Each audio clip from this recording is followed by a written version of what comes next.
Топ самых эпичных даунстриков в истории покера. Вам знакомо чувство опустошения после серии неудач в онлайн-покере? А что, если бы речь шла о потере нескольких миллионов долларов? Да, неудачные дни и недели бывают у всех, даже у Фила Айви или Виктора Блума. Думаете, невозможно проиграть 4 миллиона за 5 часов? В этом видео мы собрали для вас пятерку самых свирепых даунстриков из мира онлайн-покера. 5 место. Неудачный год Фила Айви. В покере не существует страховки от проигрышных серий, даже если тебя зовут Фил Айви и ты один из самых успешных игроков в мире. 2015 год в онлайне складывался для Фила из рук вон плохо. За 12 месяцев Айви проиграл почти $2,5 миллиона на PokerStars. В среднем получалось, что он терял $19 за раздачу. Но если вы думаете, что это крупная неудача, добавьте к ней еще $1 250 000, проигранных Айви на Full Tilt Poker в том же году, и 2,3 миллиона убытков в 2016. Таким образом, суммарный минус Фила за 2 года составил около $6 миллионов.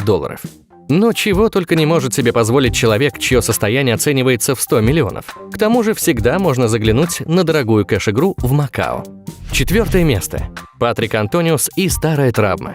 Травма позвоночника лишила Патрика Антониуса перспективной карьеры в большом теннисе и стала причиной серьезных потерь в онлайн-покере. В 2010 году Антониус, чей профит в онлайне находился в районе $9 миллионов, начал проигрывать нешуточные суммы.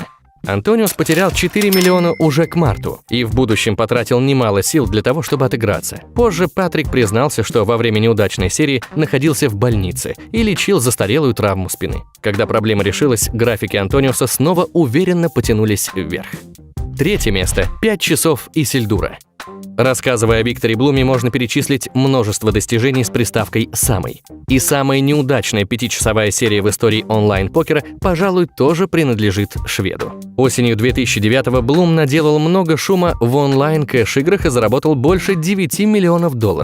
Но сказка не могла продолжаться вечно. И уже в ноябре Исильдур One лишился почти 7 миллионов. 3,5 миллиона удалось отыграть, но в декабре случилась эпичная схватка в Омаху с Брайаном Хастингсом. И в ней Блум умудрился проиграть $4,2 миллиона за 5 часов игры. 4,2 миллиона за каких-то 5 часов. Банкролл Виктора сильно пострадал, но это не помешало ему триумфально вернуться в 2010-м и даже заключить профессиональный контракт с PokerStars. 2 место. Великий проигрыш великого датчанина. Иногда огромный талант соседствует с не менее огромными суммами проигрышей. Гас Хансен по прозвищу Великий датчанин – успешный турнирный игрок с более чем 10 миллионами призовых в живых турнирах.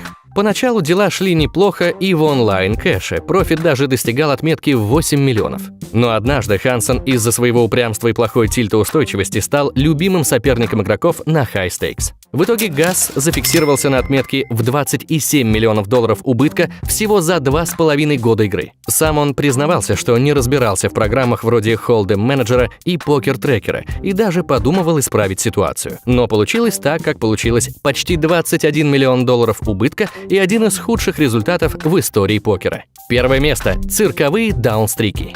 Канадец Ги Лалиберте известен прежде всего как создатель величайшего шоу современности «Цирка дю Солей». На пике его состояние оценивалось в $2,5 миллиарда. Поэтому неудивительно, что в какой-то момент Ги решил найти себе дорогое развлечение. Им и стал покер. Ги принимал участие в High Stakes Poker со средней степенью успешности. Но главные его поражения пришлись на онлайн. С 2006 по 2009 год с 5 аккаунтов Лалиберте проиграл более $30 миллионов.